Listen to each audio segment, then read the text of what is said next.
ভেনেজুয়েলার পর এবার গ্রিনল্যান্ডের উপর চোখ পড়েছে প্রেসিডেন্ট ডোনাল্ড ট্রাম্পের। হোয়াইট হাউসের সাম্প্রতিক বক্তব্যে তেমনই ইঙ্গিত মিলেছে। যুক্তরাষ্ট্রের প্রেসিডেন্ট গ্রিনল্যান্ডকে অধিগ্রহণের লক্ষ্যে সাময়িক শক্তিসহ ভিন্ন বিকল্প নিয়ে আলোচনা করছেন বলে জানিয়েছে হোয়াইট হাউস। ডেনমার্কের আধা স্বায়ত্তশাসিত অঞ্চল গ্রিনল্যান্ডকে যুক্তরাষ্ট্রের জাতীয় নিরাপত্তার জন্য গুরুত্বপূর্ণ বলে মনে করছে ওয়াশিংটন। ইউরোপীয় নেতারা ডেনমার্কের পক্ষে যৌথ বিবৃতি দেওয়ার কয়েক ঘন্টার মধ্যেই এই তথ্য প্রকাশ করে হোয়াইট হাউস।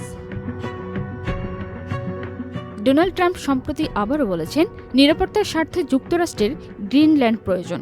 এই প্রতিক্রিয়ায় ড্যানিশ প্রধানমন্ত্রী মেটে ফ্রেডরিকসেন সতর্ক করে বলেন, যুক্তরাষ্ট্র যদি গ্রিনল্যান্ডে হামলা চালায় তাহলে তা ন্যাটো জোটের অবসানের সূচি হতে পারে।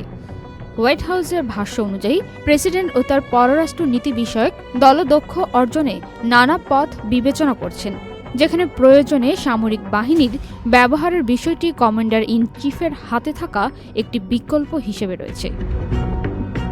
এদিকে যুক্তরাষ্ট্র, ফ্রান্স, জার্মান, ইতালি, পোল্যান্ড, স্পেন ও ডেনমার্ক এক যৌথ বিবৃতিতে স্পষ্ট করে জানায়, গ্রিনল্যান্ড তার জনগণের এবং এর ভবিষ্যৎ নির্ধারণের অধিকার শুধু ডেনমার্ক ও গ্রিনল্যান্ডেরই রয়েছে। তারা জাতিসংঘ সনদের নীতিমালা, সার্বভৌমত্ব, ভৌগোলিক অখণ্ডতা ও সীমান্তের অলঙ্ঘনীয়তার প্রতি সম্মান জানানোর আহ্বান জানান।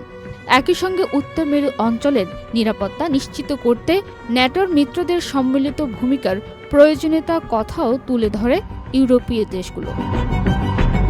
গ্রিনল্যান্ডের প্রধানমন্ত্রী জেন্স ফ্রেডেরিক নিলসেন ইউরোপীয় দেশগুলোর এই অবস্থানকে স্বাগত জানিয়ে সংলাপের আহ্বান জানিয়েছে। তিনি বলেন, আন্তর্জাতিক আইন ও ভৌগোলিক অখণ্ডতার নীতির প্রতি সম্মান বজায় রেখেই যে কোনো আলোচনা হওয়া উচিত। এরই মধ্যে ভেনেজুয়েলায় যুক্তরাষ্ট্রের সামরিক অভিযানে প্রেসিডেন্ট নিকোলাস মাদুরোকে আটক করে নিউ ইয়র্কে নেওয়ার ঘটনার পর গ্রিনল্যান্ড ইস্যু নতুন করে উত্তাপ ছড়িয়েছে।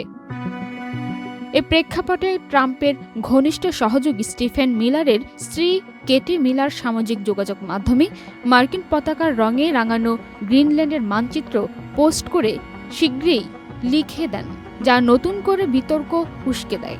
পরে স্টিফেন মিলার নিজেই বলেন, গ্রিনল্যান্ড যুক্তরাষ্ট্রের অংশ হওয়া উচিত। এটা মার্কিন সরকারের আনুষ্ঠানিক অবস্থান।